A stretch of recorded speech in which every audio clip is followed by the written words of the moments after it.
Então, bora lá, gente. Aí você tem que saber que aqui Dom Pedro I tinha renunciado, tinha ido embora para Portugal. Só que muita gente acaba confundindo agora essa parte. Então vamos lá. Dom João tinha um filho chamado Dom Pedro I. Dom João volta para Portugal e deixa o filho dele, Dom Pedro I. Agora, Dom Pedro I também vai embora para Portugal e deixa o filho dele, que é quem? Dom Pedro II. Parece que a história se repete, né? Mas muita gente acaba confundindo. Não confunda. Então, Dom João foi para Portugal, deixou o filho dele, Dom Pedro I. Agora, Dom Pedro foi para Portugal e deixou o filho dele, Dom Pedro II. Mas só que o filho dele era de menor de idade. O filho dele não podia assumir. Então começa o que? O período regencial. Nesse período regencial, vai de 1831 até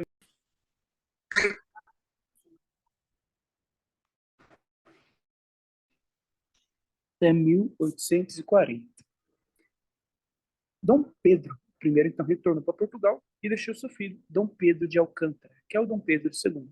Só que ele não assume porque ele era menor de idade. Vai escrevendo junto comigo essa aula, hein? Aí você tem que saber que no período da regência, teve a primeira regência tripermanente, que criou a Guarda Nacional, que deu poder aos proprietários de terra. Aí deu o começo do que, gente? Do coronelismo.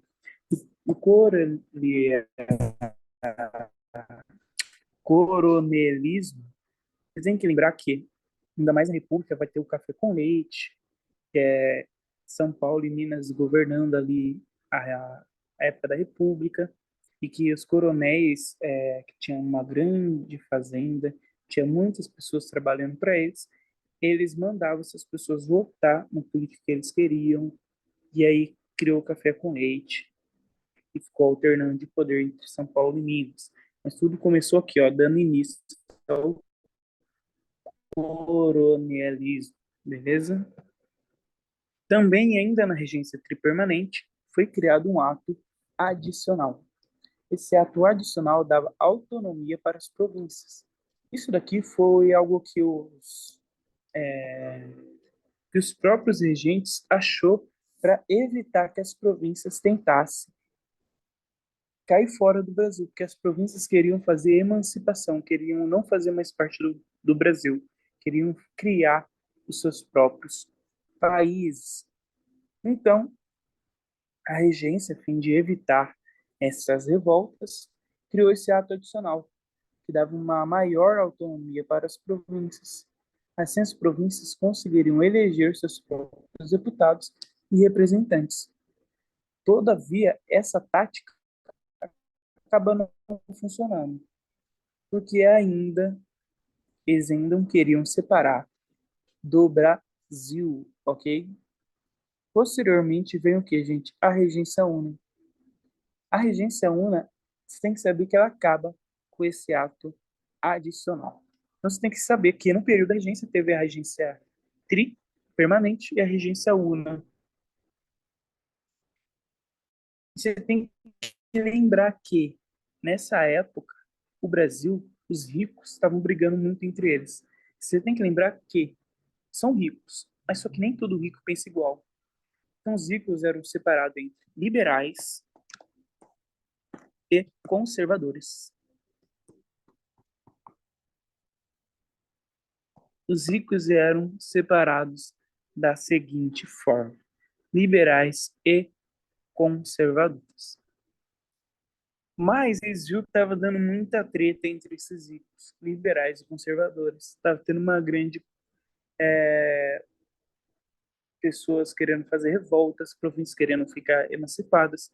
Então, devido a essa grande conturbação nas revoltas provinciais, como eu falei, foi criado pelos liberais o grupo da maioridade.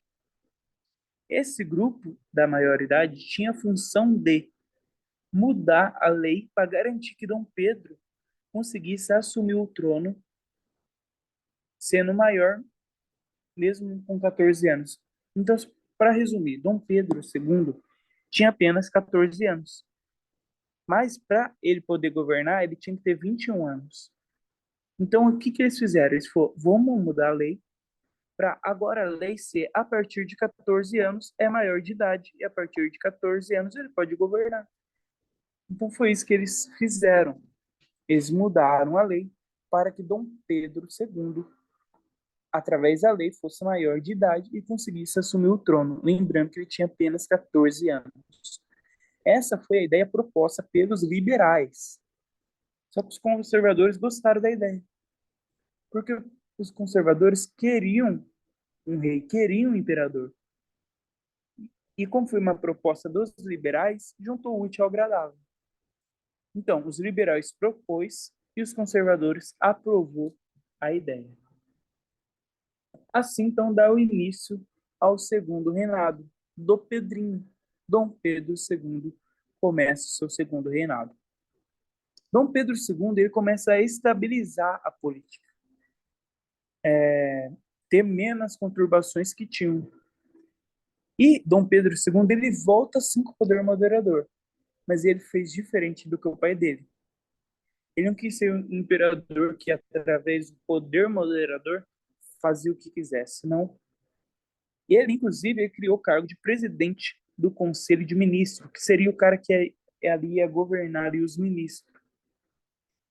E isso foi uma estratégia muito boa de Dom Pedro II. Por quê? Porque ele revezava a liderança. Então, um ano ficava sendo, como presidente do Conselho dos Ministros, sendo um liberal. No outro ano ia ser um conservador. E ficava alternando os poderes entre liberais e conservadores, conservadores e liberais. Ficava alternando esse poder. E para os liberais, para os conservadores, estavam tudo bem, estavam legal. Então ele acabou estabilizando a política nesse lado. Essa parte também pode se chamar como parlamentarismo às avessas. Lembra-se que trocava ano a ano. Um ano era liberal, outro ano era conservador. E nessa troca de poder, Dom Pedro II conseguia manter a política bem, todo mundo feliz, e ele governando sem muitas preocupações. Dom Pedro, através de seu segundo reinado, também conseguiu fazer um crescimento econômico muito bom.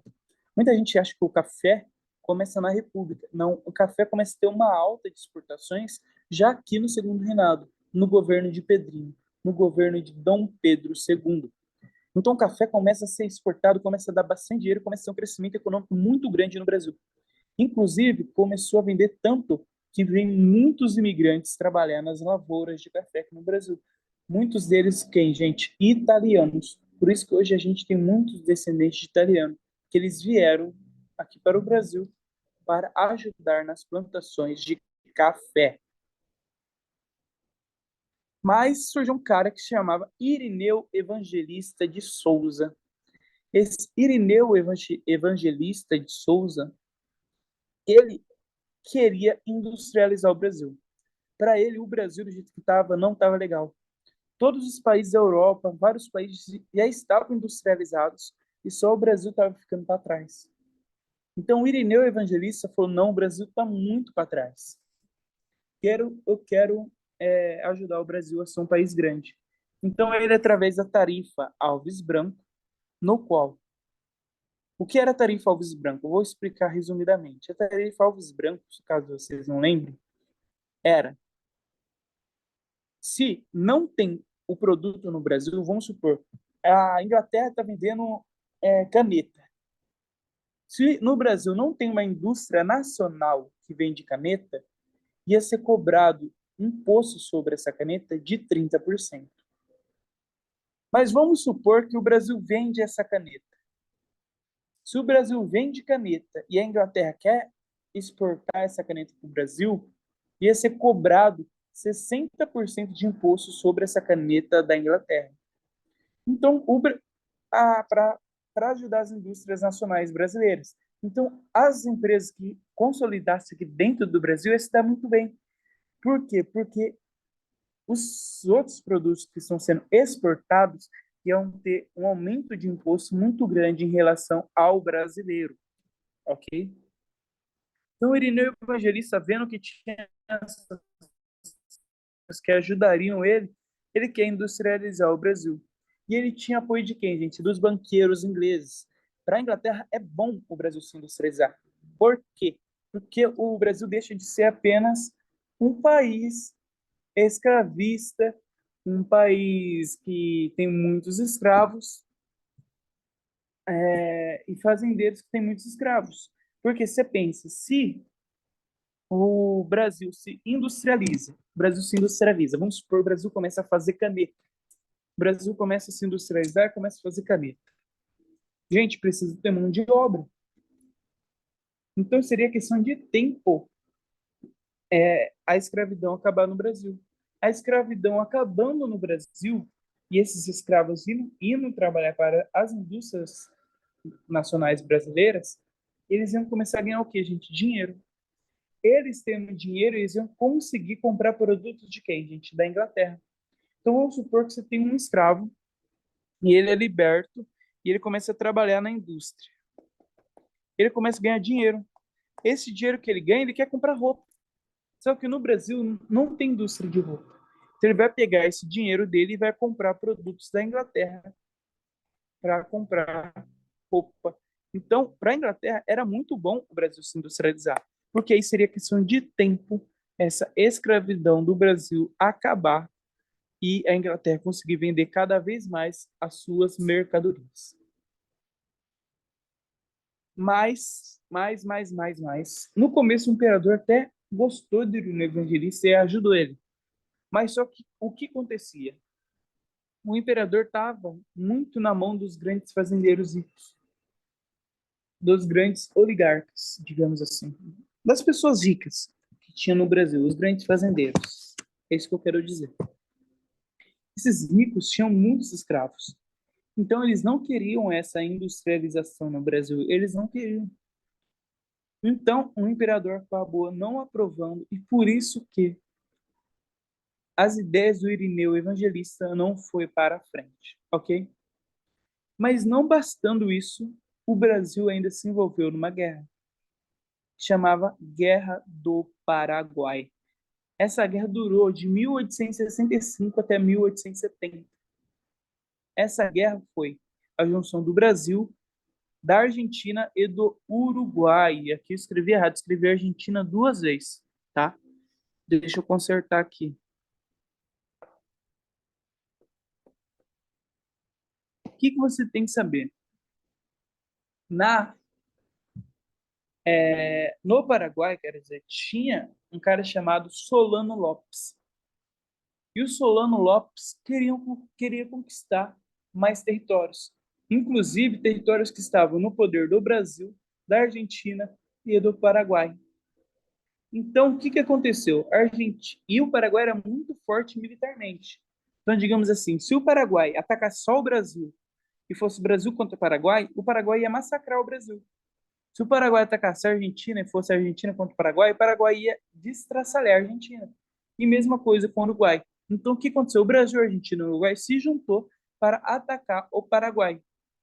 E eles foi financiado pelo Reino Unido. Até porque guerra, para quem financia, é bom. Por quê? Porque quem está financiando não está participando diretamente da guerra. Ele não vai ser invadido, ele não vai ter seu terreno destruído. Ele só está emprestando dinheiro e armas, que depois vai ser pago para ele ainda com juros. Então, quem financia a guerra é bom, porque ele só vai ter lucro com isso, ele não vai ser no prejuízo. É isso que os Estados Unidos faz muito hoje, fez muito, principalmente nas guerras mundiais. Os Estados Unidos financiou muita guerra e por isso que os Estados Unidos, inclusive, conseguiu sair da crise de 29, porque financiamento de guerra é muito lucrativo, ok? Então, eles queriam derrotar o Solano Lopes. E a guerra contribuiu para a formação profissional do Exército Brasileiro. Então, o Brasil não tinha exército. O Brasil não tinha um exército. Como que ele ia enfrentar Paraguai que tinha exército? Não tinha como. Então, o Brasil tinha que criar um exército. Mas como o Brasil não tinha exército, o que ele fez? O Brasil pensou o seguinte: vamos pegar os escravos. Mas só que os escravos, para lutar numa guerra, e querer ganhar, eles têm que ser livres. Por quê? Porque o escravo que não for livre, ele vai querer ganhar a guerra? Não. Para ele, para muitos escravos, se ele voltasse escravo, a morte para ele seria melhor do que ele voltar para a escravidão. Então eles iam até querer perder a guerra, digamos assim. Falando de modo leigo para vocês entenderem. Então qual foi a estratégia? A estratégia foi alforriar todos os escravizados que participassem através dos voluntários à pátria. Se eles fossem participar da guerra, eles ganhavam a alforria deles, que era a libertação da escravidão. Então vamos supor que tem um escravo chamado Josenildo. Esse escravo chamado Josenildo, ele estava cansado de levar chicotada, estava cansado da escravidão e queria ser livre. Então ele vai lá e se voluntaria para ser parte do exército. Ele quer participar do exército. Ao ele entrar no exército, ao ele participar do exército, ele já ganha a liberdade, ele ganha a alforria. Então, ele, ao participar, ele já ganha a alforria. Ele não vai ganhar a alforria depois que ele voltar da guerra. Não.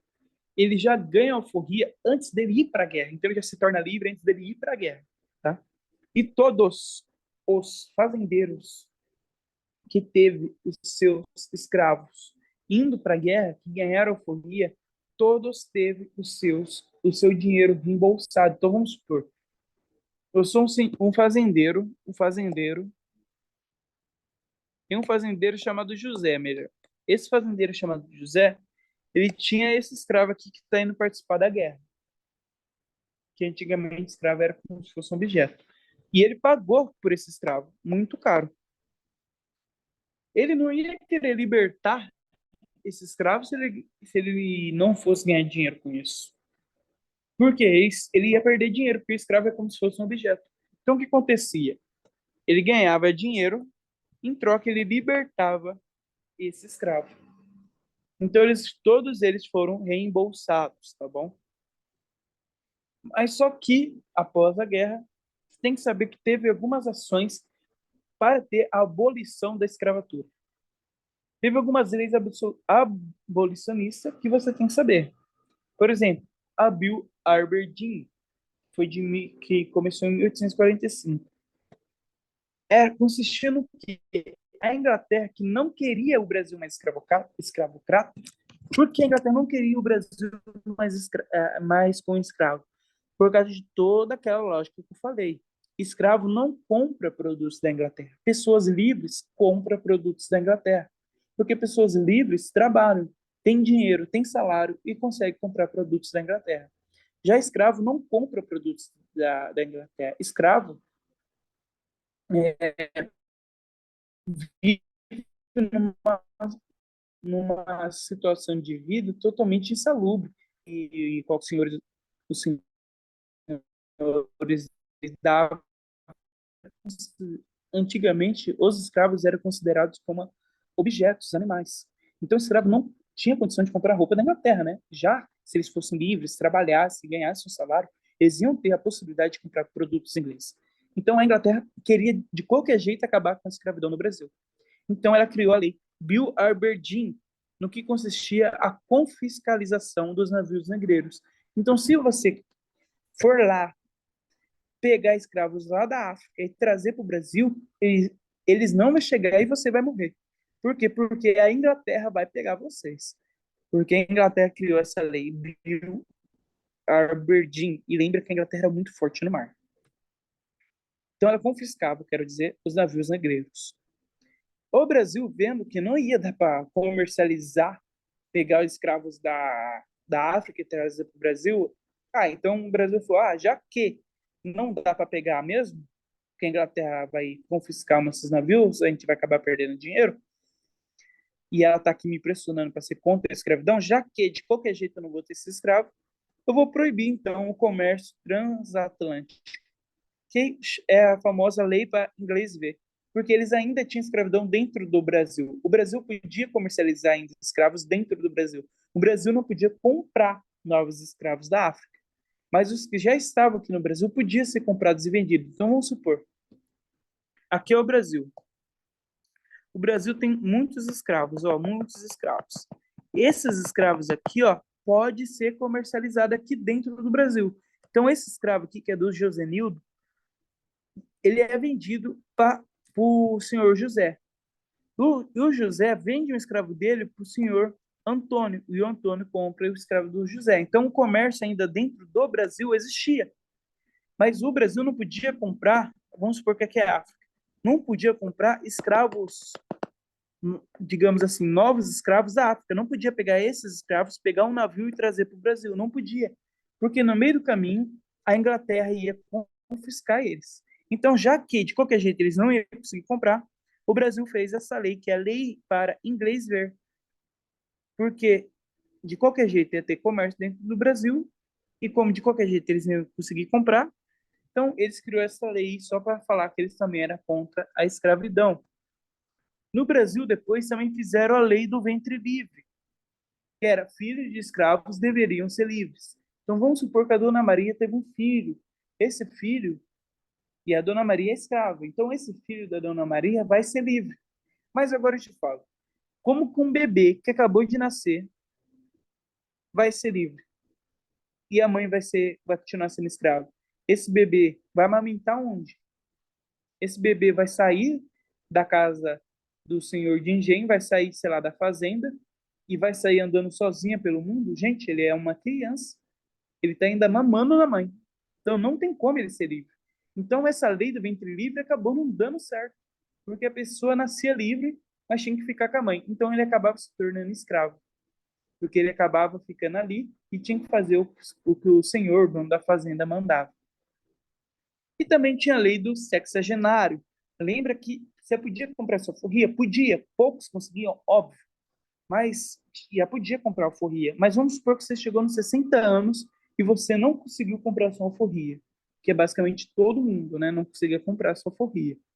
Se você chegou aos 60 anos e não conseguiu comprar sua alforria, você trabalha mais 5 anos para o senhor de engenho e aos 65 anos você é liberta e ganha sua alforria sem pagar por ela, né? Você acabar pagando esses 5 anos pelo trabalho. Então, essa é a lei do sexagenário. Mas agora eu te falo, quantas pessoas escravas chegavam aos 60 anos? Quem dirá até os 65? Então, tipo, tinha gente que chegava? Tinha, mas era uma minoria muito, muito pouca. Por quê? Uma minoria pouca, quero dizer. Por quê? Porque escravo não chegava na cidade, tá? Até que em 1888 é criada a Lei Áurea, que abole definitivamente a escravidão. Quem ensinou isso foi a princesa Isabel. Vixe, eu escrevi com Z, agora eu não lembro se é com Z ou com S, mas foi a princesa Isabel, enfim. Ela era regente, até porque o Dom Pedro já estava velho. Mas é importante ressaltar que essa lei foi aprovada pelo Senado. E a gente não pode falar que ela fez isso porque a princesa Isabel era legal. Negativo. Estava tendo toda uma pressão por trás, uma pressão da Inglaterra sobre o Brasil para acabar com a escravidão. Os escravos que tinham sido libertos pressionando também para acabar com a escravidão, porque eles tinham família que ainda era escravo, mesmo eles sendo livres. Então tinha toda uma pressão ali para ter essa abolição definitivamente. E por isso foi assinado e foi aprovado.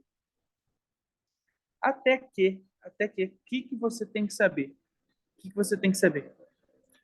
Que os donos de escravo, ao contrário da Guerra do Paraguai, esses aqui não foi, eles não ganharam dinheiro para libertar esses escravos. Eles não receberam. Então eles ficou ali, ó, pistola com o Brasil.